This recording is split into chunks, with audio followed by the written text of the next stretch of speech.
SummerSlam has had some incredible main events throughout the years. The debut show, for example, finished with Hulk Hogan and Randy Savage versus Andre the Giant and the $1 Million Man. That's top stuff.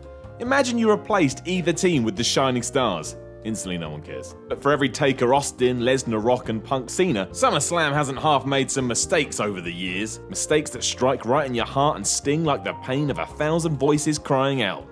Well, not that bad. That's a bit much. I'm Simon from WhatCulture, and this is 10 times WWE got the SummerSlam main event wrong. Number 10, SummerSlam 89. Hulk Hogan and Brutus Beefcake versus Randy Savage and Zeus. Sometimes, wrestling isn't hard. When Hulk Hogan beat Randy Savage at WrestleMania 5 after Macho had held the belt for a year, the obvious course was to do a rematch at that year's SummerSlam. The two biggest stars in the company going at it one more time. Instead, WWE thought it'd be a great idea to include a hairdresser and someone who doesn't actually exist. Great. Just great. Following on from the disaster of a movie that was No Holds Barred, Hogan had the grand plan to include Zeus in an actual wrestling match, even though he was just an actor playing a wrestler. Unsurprisingly, he was horrendous once he stepped foot in a ring, and Brutus Beefcake just didn't have the star power to add anything to the match. It was a mistake, and is still a mistake today. Number 9. SummerSlam 2004. Chris Benoit versus Randy Orton. Vince McMahon may do anything for business, but he will also do whatever is necessary to protect said business. This is why when Brock Lesnar walked out of the company in 2004, Vince's number one priority was to crown a new youngest ever world champion. Enter Randy Orton. When the Viper beat Chris Benoit at SummerSlam 2004 to become the new World Heavyweight title holder, there were two problems going against the decision. One, Benoit's run had been a bit of a dud as the company never got behind him, and two, it was too early for Orton to be put in that spot. Triple H and Benoit had been feuding only weeks prior to this, and given the fact the plan was always to get the belt back on the game, why not just wait to your second biggest pay-per-view of the year rather than blow it off at Vengeance, which is what WWE did? Illogical. Number 8. SummerSlam 91. Hogan and Warrior versus Sergeant Slaughter, General Adnan, and Colonel Mustafa. SummerSlam 1991. What an event! We had the match made in heaven, and then the match made in hell. Unfortunately, the word hell was probably the appropriate term. For as great as Macho Man and Miss Elizabeth having a fake wedding was, seeing Hogan and Warrior team up to face Sergeant Slaughter, General Adnan, and Colonel Mustafa, who were all hammering home an awful anti-America gimmick at the time, was enough to make you question what you were doing with your life. Instead of just throwing the Warrior and Hogan against each other and letting the Hulkster get his win back, especially given that the former Jim Hellwig held Vince McMahon up for money at the event, we got a bunch of people who could hardly move. Almost literally for the Iron Sheik, it looked like he was about to keel over and just lay down in the ring at some points. It was not good. Number 7. SummerSlam 2012. Brock Lesnar versus Triple H. While it's less talked about now than that time Linda McMahon was comatose, Brock Lesnar's return didn't always feature him as the dominant beast we all know and love. In fact, at first, the next big thing was essentially punished for walking out after WrestleMania 20. Losing to John Cena in his comeback match, he was then allowed to beat Triple H, but only by using a low blow, and then losing to him at next year's WrestleMania. You know, as you do. Given that CM Punk versus John Cena was sort of happening on the undercard, the Big Show had been thrown into the mix to just give him something to do, I suppose, and was lighting things up. Switch these two matches around. I mean, we all know why this wasn't the case, but still, it would have made for a much better climax to a pay-per-view that still carries importance. Number 6. SummerSlam 2003. Elimination Chamber Match. I like Elimination Chamber matches, they're just cool. And after standing in one at this year's WrestleMania, I realised how much they must hurt.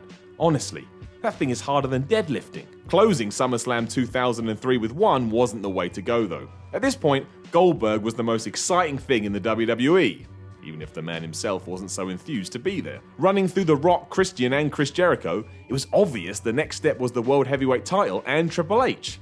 And it was.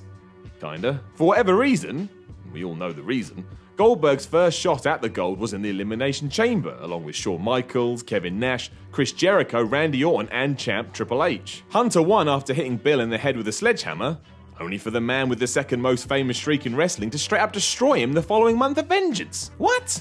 You hold off the switch for Vengeance instead of doing it at SummerSlam. Why not just cancel Christmas or sack off your own birthday? Honestly. Number 5. SummerSlam 2010. Team WWE versus Team NEXUS. The match was right, the setup was wrong. Put the returning Daniel Bryan on the NEXUS side of things, because WWE fired him, don't pretend 2010 Bret Hart is capable of wrestling in any sense, and make sure the Nexus win. It was the beginning of the end. At least we still have Heath Slater though. Man remains a highlight. Number 4. SummerSlam 2015. Undertaker vs Lesnar. I do not think Lesnar vs Undertaker at SummerSlam 2015 was a mistake in any sense. Even with the odd finish that involved the timekeeper of all people, I still think it managed to create the sort of controversy you want. It kept the conversation going post-show and into the next night's Raw. Plus the build-up was great. There is, however, an argument to be made that John Cena versus Seth Rollins for both the US and World titles may have sat in the main event spot better. It's never going to be easy following a match that has two legends in it, but firstly it may have stopped the awful ending with Jon Stewart, and it would have allowed the mentioned conclusion to the Lesnar-Taker match to have a bit of breathing room. When the credits rolled, maybe it wouldn't have been so controversial. Number 3. SummerSlam 1999. Stone Cold Steve Austin versus Triple H versus Mankind. I love Stone Cold Steve Austin. He's a pro wrestling hero and in my mind, the best in history. But man, he could be a stubborn so-and-so. During 1999, Triple H was working his way up the card aiming for that main event heel position, which he would then stay in for the next 15 years. To do that though, he needed credible wins against superstar opponents. Steve Austin was one of these. With everything screaming that it would indeed be the Game versus the Rattlesnake for the championship at SummerSlam, Austin decided he wasn't too keen on losing his title to Triple H, so Mankind was inserted into the match instead. Why? So Mick Foley could beat Stone Cold for the belt and then lose it to Triple H the next night on Raw. It was like some weird political merry-go-round. Talk about taking the idea of momentum and just throwing it out the window. Number 2. SummerSlam 1994. Undertaker vs Undertaker. Right, okay, let's all just be honest here. While Undertaker vs Undertaker was an awful match, if you were a child at the time, like I was awesome. Two phenoms, Paul Bearer with his weird Duracell-powered urn, Leslie Nielsen on the hunt for the dead man. Admittedly, that sounds horrendous when said out loud, but it was and is nostalgic loveliness. Unfortunately, it going on last is another point of debate entirely. On the same card, Bret Hart and Owen Hart fought for the WWF Championship in one of the best matches ever. Ever! That's your main event right there, no matter what else you've got on. Number 1. SummerSlam 1995. King Mabel vs Diesel. If a tree falls in the woods and yet no one is around to hear it, does it make a sound?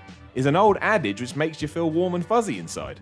By the same token, if the WWE Championship doesn't go on last, does that make it any less important? It's a question you really need to ask yourself, because if you answer yes, then you're the reason King Mabel vs Diesel main evented SummerSlam 1995. The equivalent of watching two wounded elephants plod around the ring in agony, it was neither entertaining nor fun.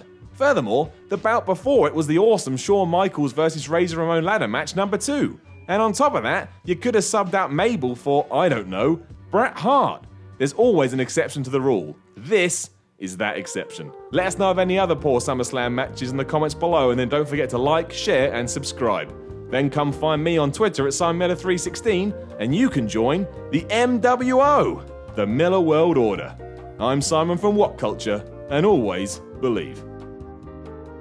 Do you want to see WCPW live but are allergic to the awful people of Newcastle? WCPW is coming to Greater Manchester on Saturday the 8th of October to the Altrincham Silver Blades Arena. Your ticket won't just get you a stat card featuring Cody Rhodes versus Kurt Angle, but will also grant you access to our first ever fan convention during the day.